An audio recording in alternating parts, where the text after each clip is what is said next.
Star coaching centre बोकाहा Dharampur नदी के किनारे बसे शहर के नाम अंशु कुमारी बताएगी।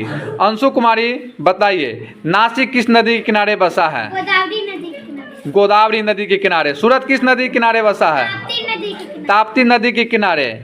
विजयवाड़ा किस नदी के किनारे बसा है? कृष्णा नदी के किनारे। कृष्णा नदी के किनारे। मुरादाबाद किस नदी के किनारे बसा है? रामगंगा नदी के किनारे। रामगंगा नदी के किनारे। जौनपुर किस नदी के किनारे बसा है? गोमती नदी के किनारे। गोमती नदी के किनारे।